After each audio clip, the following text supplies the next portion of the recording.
The rain pounded mercilessly against the metal roof of Martha Sullivan's auto repair shop in the small town of Riverdale, Vermont. At 58, her weathered hands showed the marks of 3 decades working with engines, a trade she had learned, alongside her late husband, Frank. The Sullivan's auto repair sign outside creaked in the wind, its paint peeling after years of harsh New England weather. Martha wiped her brow with the back of her hand, leaving a small grease mark on her forehead. The shop was empty except for Mrs. Henderson's sedan that needed a new timing belt. Business had been slow for months, and the letter from Eastern Regional Bank sitting on her desk served as a constant reminder that she was 3 months behind on her loan payments. The bank manager, Richard Townsend, had made it clear during his visit last week. Either she came up with the money by the end of the month, or they would foreclose. The bell above the shop door jingled, pulling Martha from her worried thoughts. A middle-aged man stood in the doorway, completely drenched, his shoulders slumped with exhaustion. Water dripped from his dark hair onto the worn welcome mat. "Ma'am, I apologize for the intrusion," he said, his voice soft but deep. "My motorcycle broke down about a mile back on Route 7. I was hoping you might be able to help." Martha gestured for him to come in. "Let me get you a towel first. You're soaked to the bone." The stranger nodded gratefully as Martha disappeared into the back room, returning with a faded but clean towel. As he dried himself off, Martha noticed his clothes, simple jeans and a flannel shirt, nothing fancy, but there was something about his demeanor that seemed out of place in her small-town shop. "Name's Martha Sullivan," she said, extending her hand. "This is my place." "James," he replied, shaking her hand firmly. "James Westbrook." "So what happened to your bike, Mr. Westbrook?" James explained how the motorcycle had suddenly cut out while he was riding through the storm. As he spoke, Martha noticed the exhaustion in his eyes, not just physical fatigue, but something deeper. "I'd be happy to take a look," Martha said, "but I should warn you up front, parts might take a few days to arrive if we need any."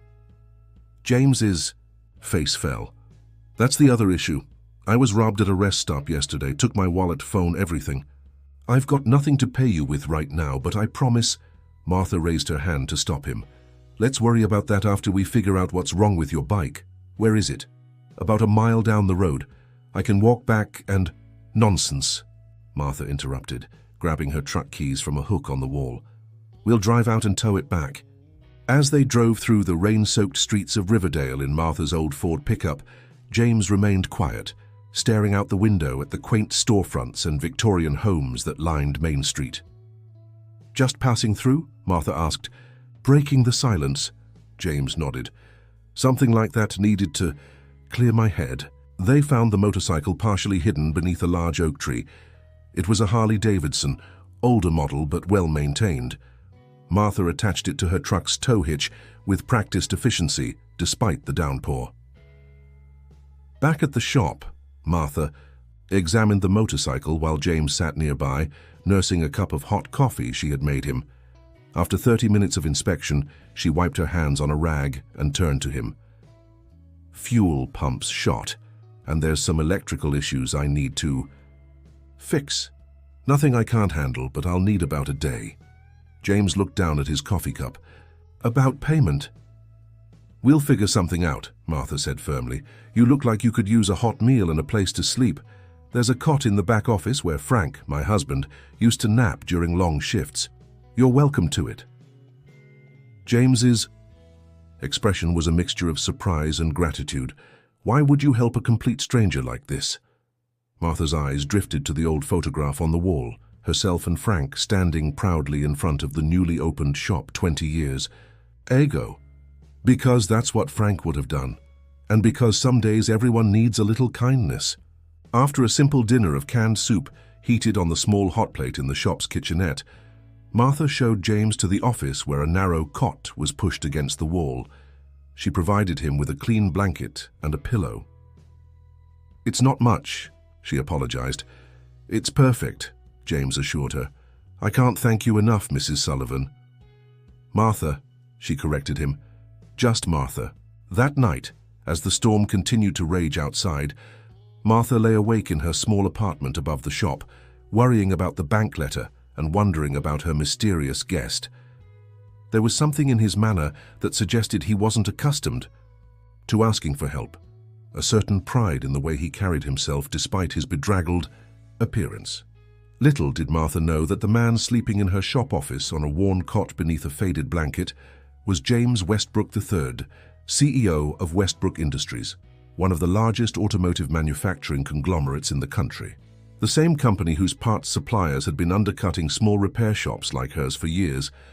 The same man whose face regularly appeared in business magazines and whose decisions affected thousands of workers across the country. And as the rain continued to fall on the metal roof of Sullivan's Auto Repair, neither Martha nor James could have anticipated how their chance encounter would transform both their lives forever. Martha woke to the sound of rain still pattering against the roof, though lighter than the previous day. The clock on her bedside table read 6:15 a.m. She'd always been an early riser. Pulling on her worn flannel robe, she made her way downstairs to the shop, expecting to find her guest still asleep. To her surprise, the office was empty, the blanket neatly folded on the cot. A brief note sat on the desk. "Thank you for your kindness. Had to step out. Will return soon. J.W." Martha felt a twinge of disappointment, though she couldn't explain why. She had known the stranger would leave eventually. Still, a proper goodbye would have been nice after she'd opened her home and shop to him. "So much for trust," she muttered, crumpling the note and tossing it into the wastebasket. She began her morning routine, brewing coffee in the ancient percolator, reviewing the day's scheduled repairs and checking inventory. By 8:30, she was elbow-deep in Mrs. Henderson's timing belt replacement when the shop bell jingled. "We're open, but I'll be with you in a minute," she called without looking up. "Take your time, Martha. I'm not in a hurry." She recognized James's voice immediately, but was startled by the change in his tone. Gone was the weariness, replaced by a confident, measured cadence. Martha wiped her hands and turned around, the words of greeting dying on her lips. The man standing before her bore little resemblance to her bedraggled visitor. James Westbrook was impeccably dressed in a tailored charcoal suit that Martha guessed cost more than her monthly rent. His hair, previously plastered to his head by rain, was now neatly styled. But most striking was the change in his demeanor. He stood tall, shoulders back, exuding the quiet authority of someone accustomed to being in charge. In one hand, he carried a sleek black leather briefcase. In the other, a cardboard tray with 2 coffee cups. "I thought you might prefer something better than shop coffee," he said, offering her one of the cups. "Black with 1 sugar, right? I noticed that's how you take it yesterday." Martha accepted the cup automatically, her mind struggling to process the transformation before her. "You're not a passing traveler, are you?" James smiled, the warmth in his eyes genuine despite his changed appearance. "Not exactly." He placed the briefcase on the counter and looked around the shop thoughtfully. "This is a fine establishment you have here, Martha. Frank taught you well." "How do you know about Frank?" Martha asked sharply, her suspicion rising. "I did some research this morning." James gestured to the worn armchair in the corner of the shop. "May I? There's something important I'd like to discuss with you." Martha nodded stiffly, wiping her hands on a rag as she followed him to the seating area. Her eyes never left the briefcase. "I should introduce myself properly," he said once they were seated. "I'm James Westbrook III, CEO of Westbrook Industries." Martha nearly choked on her coffee. Westbrook Industries was a household name, a corporate giant that had revolutionized the automotive industry over the past decade. "The Westbrook Industries?" she asked incredulously. James nodded. "The very same. So the motorcycle, the storm, being robbed, was that all some kind of elaborate game?" Martha's voice hardened with each word.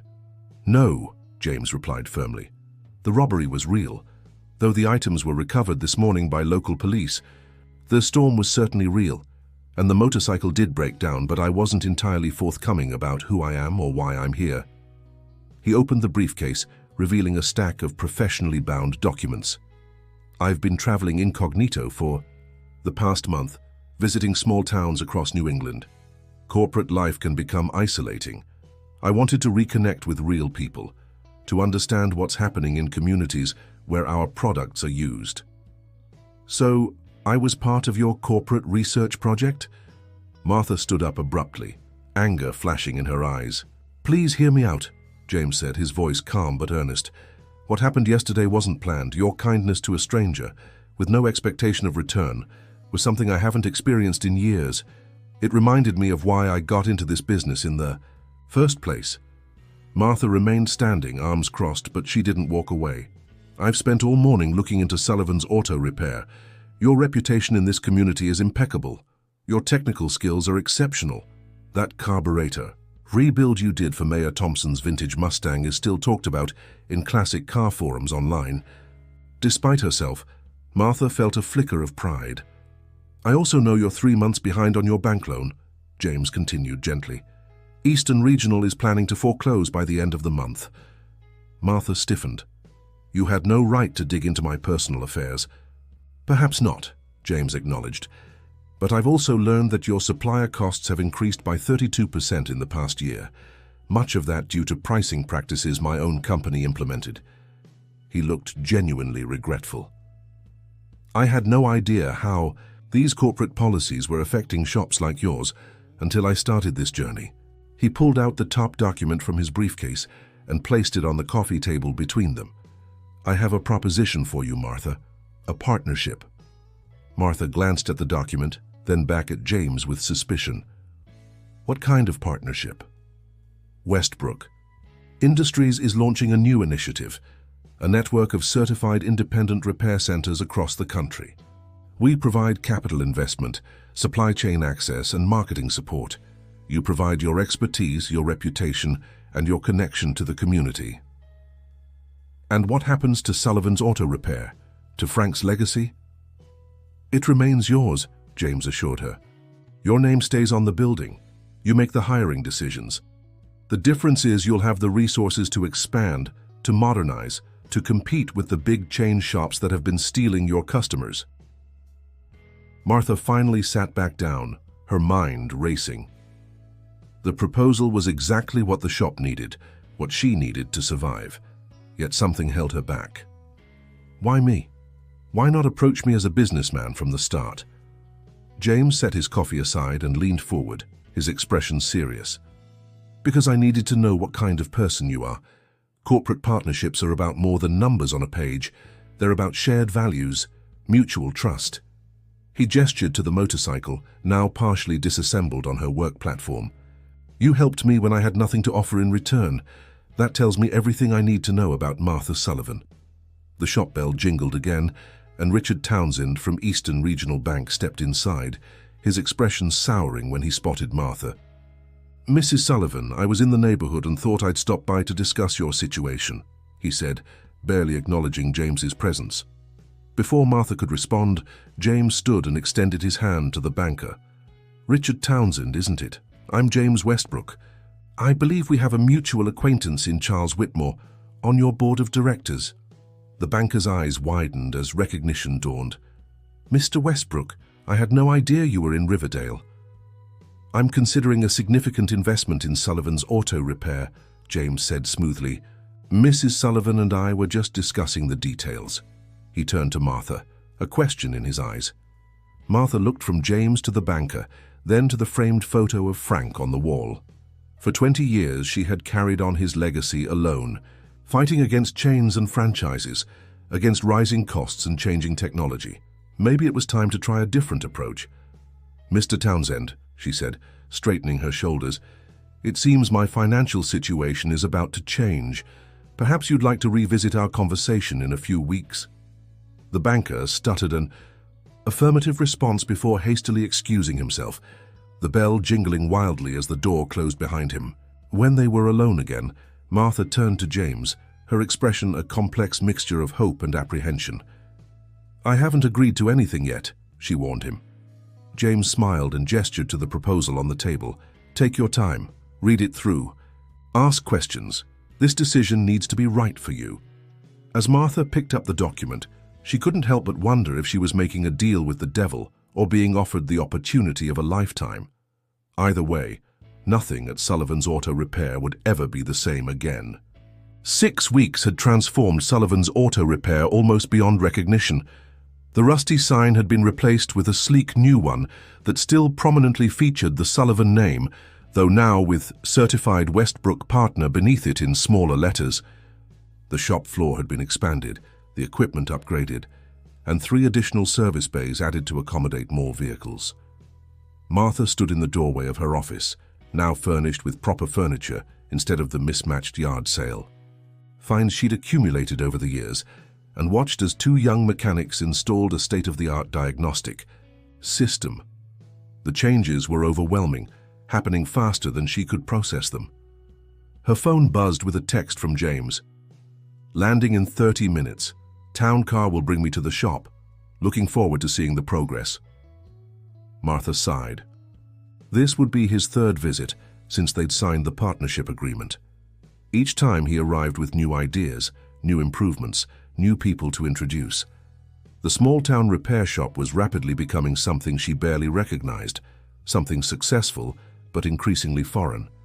The bell above the door chimed, and Martha looked up to see Eleanor Fisher, her oldest customer and one of her dearest friends, standing awkwardly in the entrance, clutching her purse. "Eleanor, come in," Martha called, walking over to greet her. "What brings you by? Is the Buick giving you trouble again?" Eleanor looked around at the transformed shop with undisguised discomfort. "I hardly recognize this place, Martha. All these computers and fancy equipment. It looks like one of those chain places over in Burlington." "We've modernized," Martha explained, trying to sound more enthusiastic than she felt. "But it's still me under the hood when you bring your car in." "Is it?" Eleanor asked pointedly. "Jenny at the diner says when she brought her Toyota in last week, some young man she'd never seen before worked on it. Said he barely spoke 2 words to her the whole time." Martha winced. That would be Tyler, one of the certified technicians James had brought in from Boston, skilled with engines, but terrible with people, especially the locals who were used to chatting while their vehicles were serviced. "We've had to hire additional help with the expansion," Martha explained. "But I promise you, Eleanor, your Buick will always get my personal attention." Eleanor softened slightly. "Well, that's good to hear.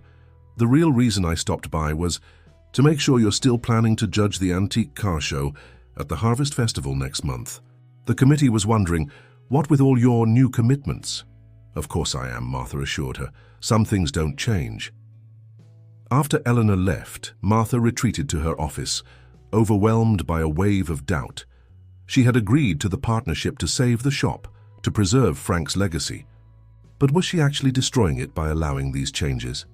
Her reflections were interrupted by the arrival of a sleek black town car in the parking lot. James emerged, impeccably dressed as always, followed by a young woman Martha didn't recognize. "Martha!"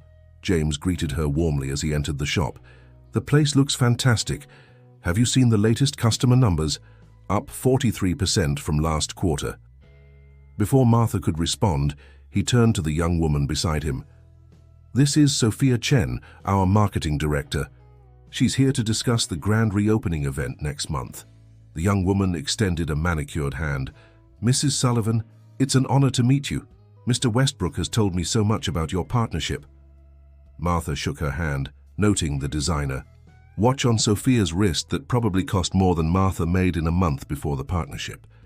"Sophia has some excellent ideas for positioning Sullivan's as the flagship of our certified repair center network," James continued enthusiastically.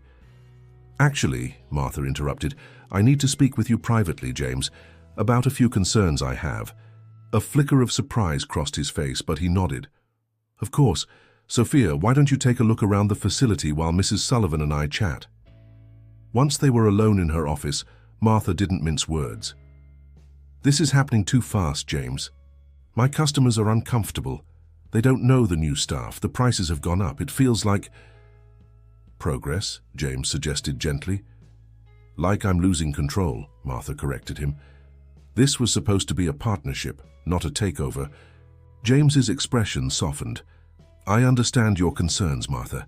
Change is difficult, especially when you've run things a certain way for so long." "It's not just about how I've run things," Martha replied, her voice tightening. "It's about honoring what Frank built. He knew every customer by name. He remembered their kids, their birthdays. This shop wasn't just a business to him, it was a community service. James was quiet for a moment, considering her words. "Tell me about him," he said finally. "About Frank." The request caught Martha off guard. In the weeks they'd worked together, James had never asked about her personal life. Frank was. Martha paused, searching for the right words. He was the kind of mechanic who'd drive 30 miles on a Sunday to help a stranded family, who'd repair a single mother's car for free and tell her to pay when she could. He believed a repair shop was about more than fixing engines.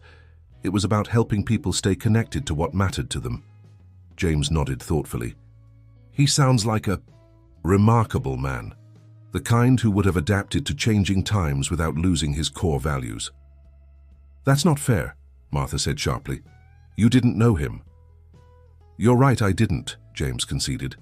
"But I know you, Martha, and I don't believe you would have agreed to this partnership if you truly thought it would dishonor his memory."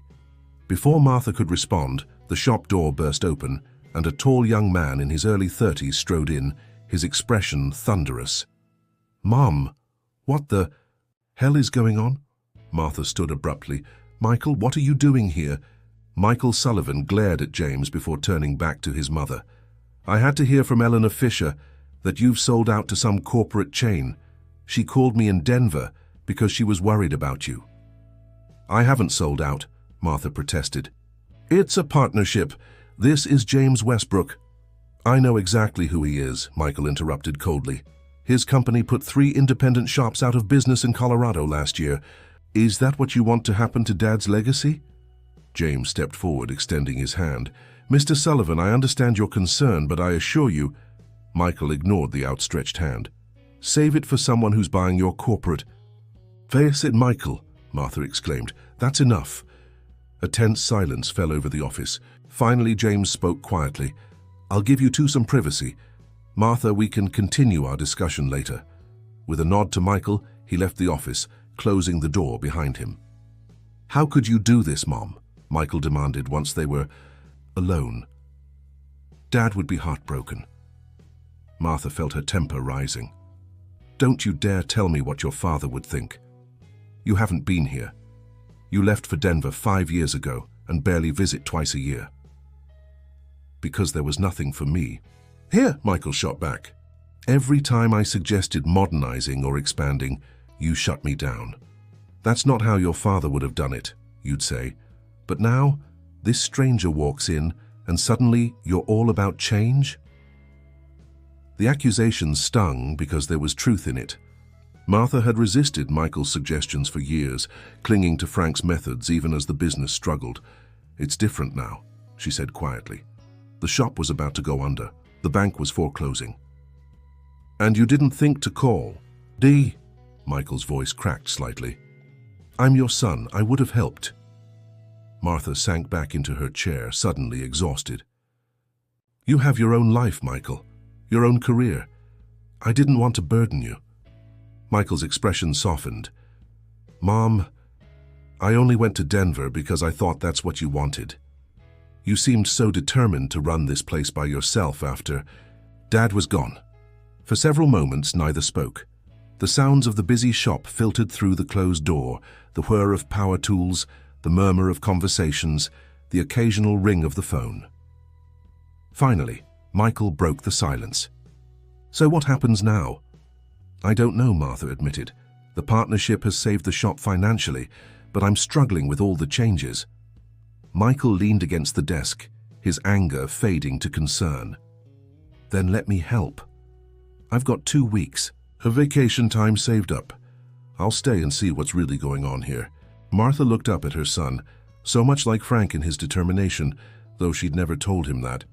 "What about your job in Denver?" Michael shrugged. "It's just a job, Mom. This is family." As they emerged from the office, they found James deep in conversation with Sophia. He looked up as they approached, his expression carefully neutral. "James," Martha said firmly, "this is my son, Michael. He'll be staying for a couple of weeks and helping us ensure that the Sullivan traditions aren't lost in the transition." To his credit, James didn't hesitate. "Excellent idea. In fact, if you're interested, Michael, we have a management position opening at this location. Your mother speaks highly of your automotive knowledge." "She does?" Michael asked, surprised. "I do," Martha confirmed, realizing it was true. For all their disagreements, she had always respected his technical skills and business instincts. As the three of them stood in the newly renovated shop, the past, present, and possible future of Sullivan's Auto Repair, Martha felt the first glimmer of hope that perhaps change didn't have to mean betrayal. Perhaps Frank's legacy could evolve, rather than simply survive. The October morning dawned crisp and clear, with the maple trees surrounding Sullivan's Auto Repair blazing in shades of red and gold. A large banner hung across the front of the newly renovated building. "Grand reopening today, Sullivan's Auto Repair, a Westbrook-certified partner." Inside, Martha paced nervously, straightening items that were already perfectly aligned. The event was scheduled to begin in 2 hours, and her stomach was in knots. Local press would be there along with Westbrook, executives, town officials, and, most importantly to Martha, her longtime customers and friends. The tent is set up in the parking lot, the catering is being delivered at 11, and the demonstration vehicles are in position, Michael reported, checking items off a clipboard. In the 3 weeks since his arrival, he had thrown himself into the business with surprising enthusiasm. "What about the historical display?" Martha asked anxiously. Michael smiled. "Exactly as you designed it. Mom, Dad's original sign, his tools, the photo timeline of the shop's history. It's all perfect." Martha nodded, somewhat reassured. After her heart-to-heart with James following Michael's arrival, they had reached a compromise. The business would modernize, but it would also honor its roots.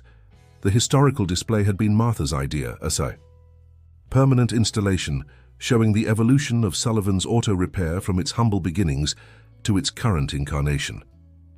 The back door opened and James walked in, carrying 2 cups of coffee. Over the past weeks, it had become his habit to bring Martha coffee from the artisanal cafe across town, rather than drinking the shop's standard brew. "Everything looks fantastic," he said, handing her a cup. "The local news crew just pulled up. They want to do a pre-event interview with you." Martha nearly choked on her coffee. "Me, but you're the one who should—" "This is still Sullivan's Auto Repair," James interrupted gently. "The community wants to hear from you." As Martha reluctantly followed James outside to meet the news crew, she marveled at how much had changed between them. The initial wariness had given way to a genuine respect, and somewhat to her surprise, friendship. James valued her opinion, even when she challenged his ideas, and she had come to appreciate his business acumen and genuine desire to preserve what made Sullivan's special. The interview went better than Martha expected. The young reporter seemed genuinely interested in the shop's history and Martha's journey as a female business owner in a male-dominated industry. When asked about the partnership with Westbrook Industries, Martha found herself speaking with authentic enthusiasm about the blend of traditional service and modern technology. "Sullivan's has always been about helping people," she explained. "This partnership gives us new tools to do that even better." By noon, the parking lot was filled with people. Mayor Wilson had just concluded his welcome speech, and James was now at the microphone, explaining Westbrook's commitment to supporting independent repair shops across the country. "In an age of corporate consolidation, we believe there's still immense value in local expertise and community connection," he was saying. "Martha Sullivan embodies the qualities we look for in a partner: technical excellence, unwavering integrity, and genuine care for her customers." Martha, standing to the side of the small stage, felt her cheeks warm at the praise. The crowd's enthusiastic applause suggested they agreed with James's assessment. As James invited her to the microphone, Martha caught sight of a familiar face in the back of the crowd. Patricia Miller, owner of Miller's Garage in the neighboring town of Sheffield, was watching the proceedings with undisguised contempt. Martha's stomach tightened. Patricia and Frank had been bitter rivals for years, competing for the same customers, the same contracts. After Frank's passing, Patricia had predicted Sullivan's would fail within a year without him. Martha tried to focus on her prepared remarks, thanking the community for their support and explaining the new services the modernized, shop would offer. But Patricia's presence was unsettling, especially when the other woman began moving through the crowd, whispering to people who then looked up at Martha with surprised expressions. When the formal presentation concluded, guests began mingling, enjoying the catered lunch and touring the renovated facility. Martha was speaking with Eleanor and several other long-time customers when Patricia approached, her smile razor-sharp. "Quite the spectacle, Martha," Patricia said loudly enough for those nearby to hear. "Frank would be so surprised to see what's become of his little shop." Martha forced a polite smile. "It's nice of you to come, Patricia. I didn't realize you were interested in our expansion." "Oh, I'm fascinated by the whole thing," Patricia replied, "especially since everyone seems to have forgotten about Frank's little indiscretions." The group around them quieted. Even Eleanor looked uncomfortable. "I'm not sure what you're referring to," Martha said stiffly. Patricia's smile widened. "No? The missing inventory that suppliers kept complaining about? The jobs billed at premium rates that were actually done with aftermarket parts? I assumed you knew, being his wife and business partner." Martha felt as though she'd been slapped. "That's not true. Frank would never—" "I have the documentation," Patricia interrupted smoothly. "Supplier invoices, customer complaints. I kept it all when I considered buying this place after he passed." She glanced around at the shocked faces of long-time customers. "I thought everyone knew. That's why no bank in the county would give Martha a loan until our white knight here appeared." She nodded toward James, who was deep in conversation with the mayor across the tent. Martha's mind raced. There had been financial irregularities after Frank's passing, discrepancies in the books she couldn't explain, suppliers demanding payment for items she couldn't recall ordering. She had attributed it to her own inexperience with the business side of the shop, never imagining— "Mom?" Michael appeared at her elbow, his expression concerned. "Is everything okay?" Before Martha could respond, Patricia turned her predatory smile on Michael. "Michael Sullivan, my, how you've grown. I was just telling your mother how impressed I am with all this corporate backing. Quite a change from when you left town because she wouldn't let you make even minor improvements to the shop." Michael stiffened. "That's not why I left." "No?" Patricia raised an eyebrow. "That's not what you told my nephew when you two were having drinks at the Sheffield Tavern 5 years ago. Something about your father's shadow being too long and your mother being too stubborn to see the shop was dying." The betrayal in Martha's eyes as she looked at her son was unmistakable. Michael reached for her arm, but she pulled away. "Mom, I was angry back then. I didn't mean— Is there a problem here?" James's voice cut through the tension as he joined the group. Patricia turned to him with mock sweetness. "No problem at all, Mr. Westbrook. Just catching up with old friends." She handed Martha a business card. "If you're interested in the poor documentation I mentioned, give me a call. I think you deserve to know the truth about the legacy you're so determined to protect." With that, she walked away, leaving a stunned silence in her wake. Eleanor was the first to speak, her voice tight with anger. "Don't you listen to a word that woman says, Martha. She's been jealous of Frank and you for 30 years. But the damage was done." Murmurs spread through the crowd, and Martha could see the doubt in people's eyes. Everything she had believed, about her husband, about their business, about her son's departure, all of it suddenly called into question on what should have been a day of celebration. "I need some air," she muttered, pushing past James and Michael and heading for the back of the building where her old office had been. Now it was a staff break room, another change she hadn't wanted but had reluctantly accepted. James found her there 10 minutes later, staring at Frank's framed service awards on the wall, the only decorations from the old shop that remained. "In this space." "The mayor is asking for you," he said quietly. "They want to do the official ribbon cutting." "How can I go out there?" Martha asked, her voice hollow. "If what Patricia said is true—" James leaned against the doorframe. "Does it matter?" Martha looked at him incredulously. "Of course it matters. If Frank was cutting corners, using cheap parts, cheating customers—" "That's not what I meant," James interrupted. "I meant, does it change who you are, what you've built, the way you've run this shop with integrity for the past 5 years?" Martha fell silent, considering his words. Everyone has secrets, Martha, James continued quietly. Everyone makes mistakes. If Frank did what she claims, and that's a big if, it doesn't erase the good he did, the people he helped, the business he built with you. The business that would have failed without your intervention, Martha said bitterly. James shook his head.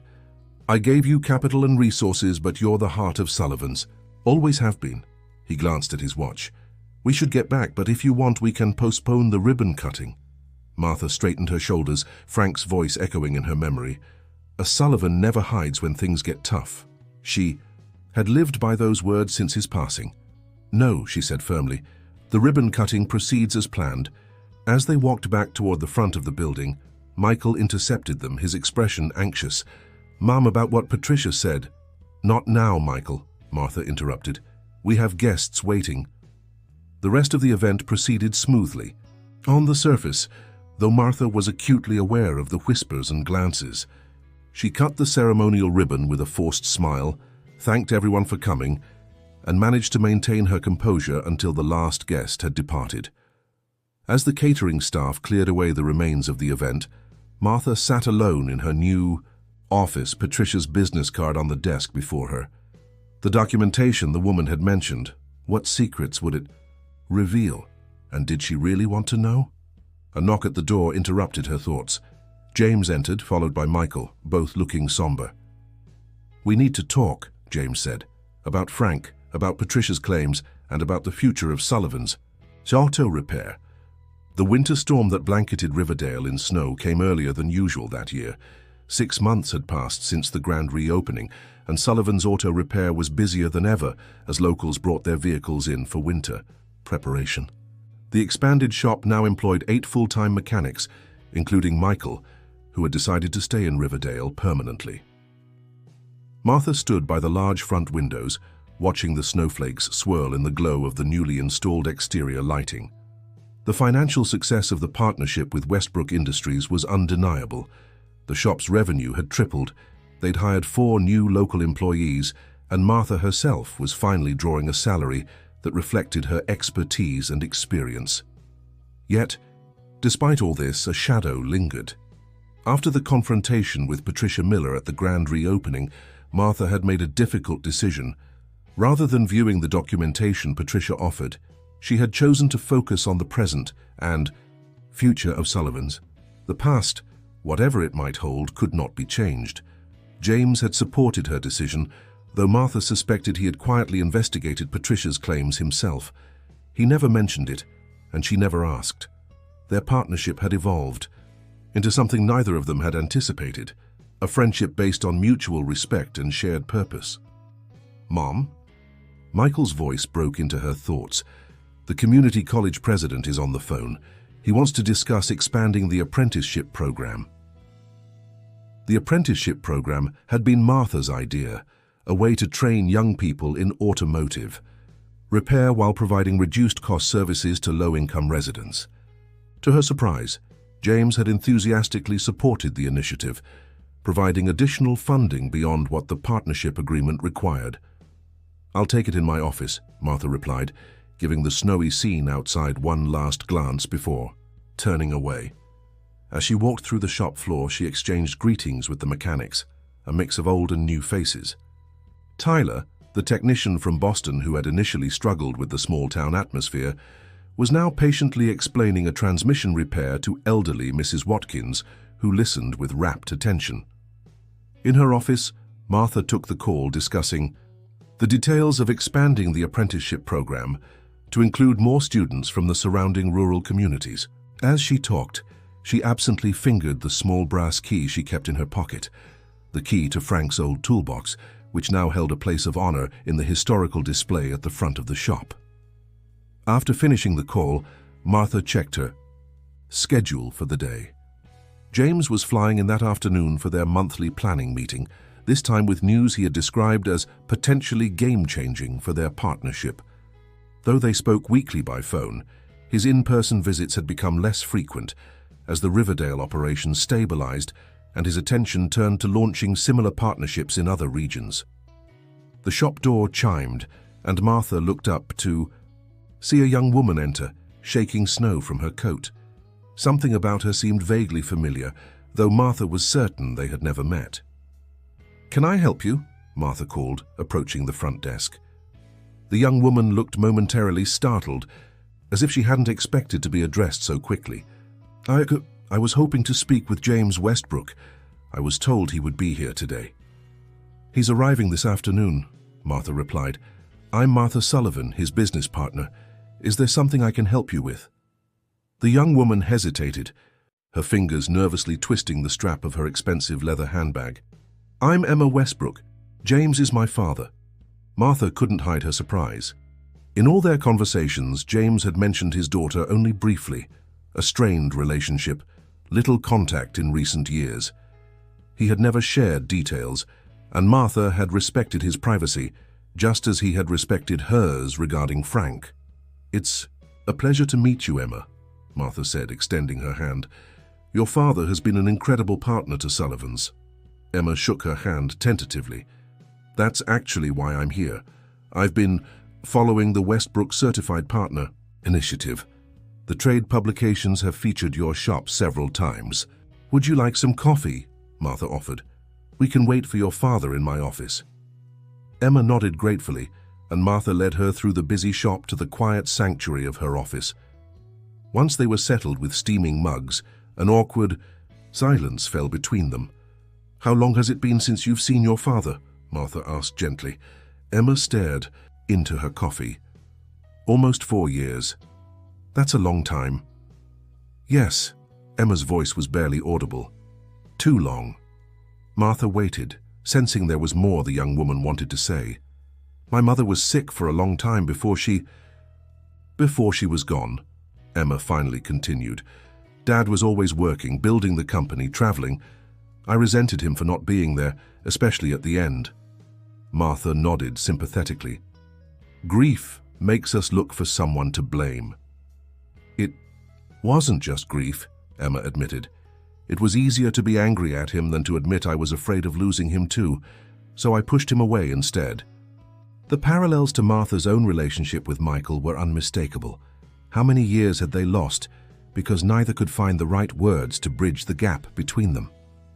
"What changed?" Martha asked. Emma smiled faintly.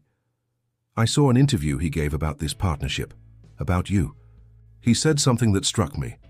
Martha Sullivan taught me that legacy isn't about buildings or balance sheets. It's about the lives you touch and the values you uphold." Martha felt a lump form in her throat. She had no idea James had spoken about her that way. "It made me realize how much he's changed," Emma continued. "The father I remember was all about expansion, acquisition, the next big deal.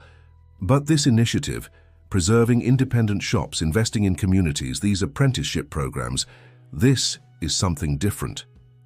Before Martha could respond, Michael appeared in the doorway, his expression urgent. "Mom, there's a problem. The storm has grounded all flights out of Boston. James just called. He's stranded, no way to get here today."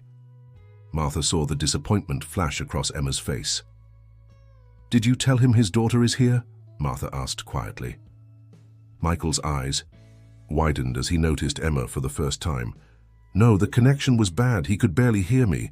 Martha made a split-second decision. "Get the snow chains for my truck. We're going to Boston." "Mom, the weather service is advising against travel. The interstate—" "Then we'll take the back roads," Martha interrupted. "Some things are more important than a storm." 4 hours.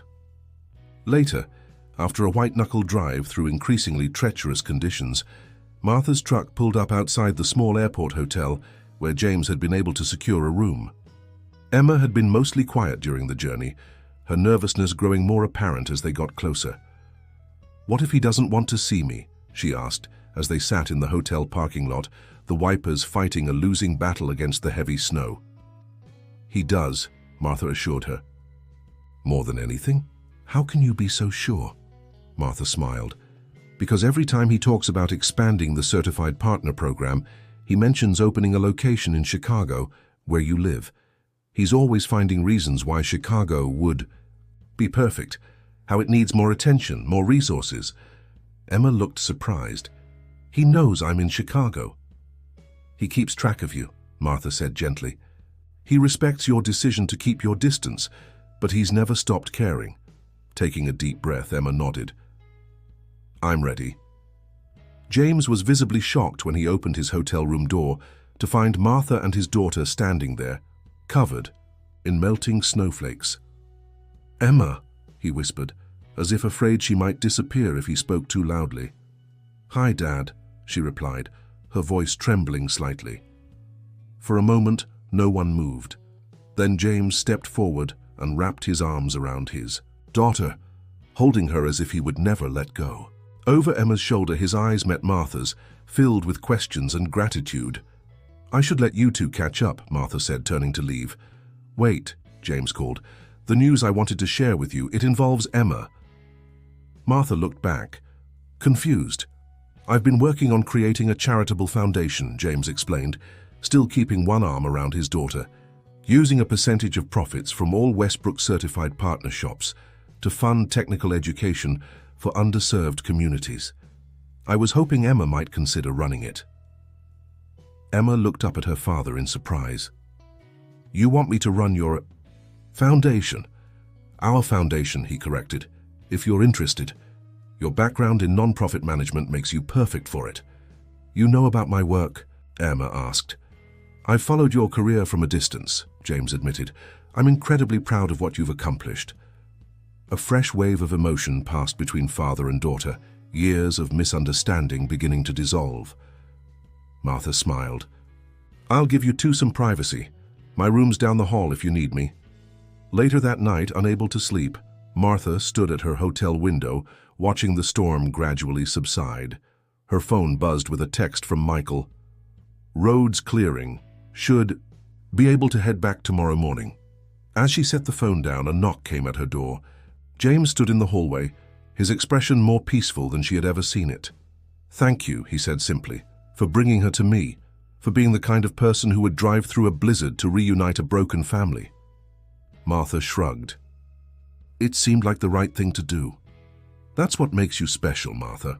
You always do the right thing, even when it's difficult. He paused. Emma and I have been talking for hours. About her mother, about the past, about the future.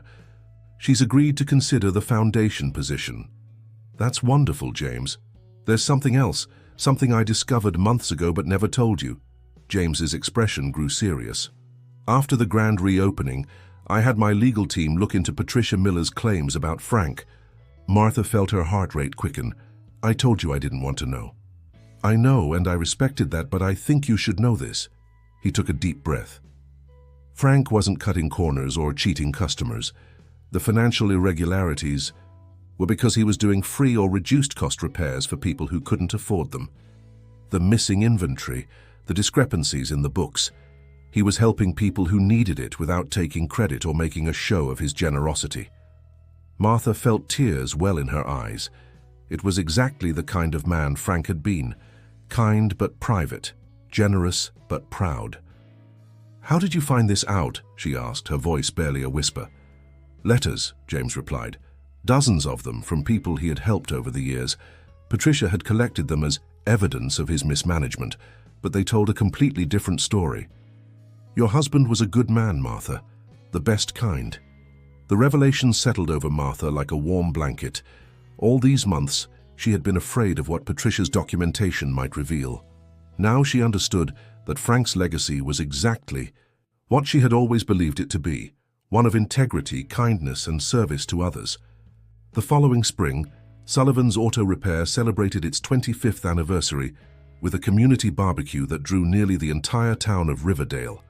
The shop had become the flagship of the now nationwide Westbrook Certified Partner program, with Martha serving as both partner and program advisor. Michael had taken over day-to-day operations, implementing new ideas while preserving the values that had always defined Sullivan's. The apprenticeship program had expanded to 3 more locations, providing opportunities for dozens of young people to learn the trade.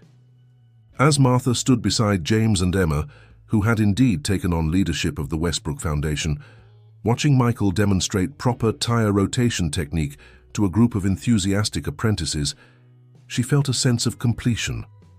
The journey had not been what she expected, when a rain-soaked stranger appeared at her door that stormy night, but it had brought her full circle, honoring the past while embracing the future.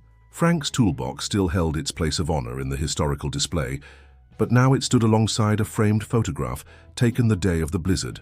Martha, James, and Emma, snow-covered and smiling, three people whose lives had intersected in ways none of them could have foreseen. "We've come a long way," James observed, following her gaze to the display. Martha nodded. "Frank used to say that when you help someone who needs it, the good comes back to you in ways you can't imagine." He was right, James agreed, watching. As his daughter laughed with Michael and the apprentices, Martha smiled, thinking of the rain-soaked stranger she had once taken in, the partnership that had saved her business, and the friendships that had healed old wounds and created new possibilities. Sometimes, the most important journeys began with the simple decision to show kindness to a stranger in need.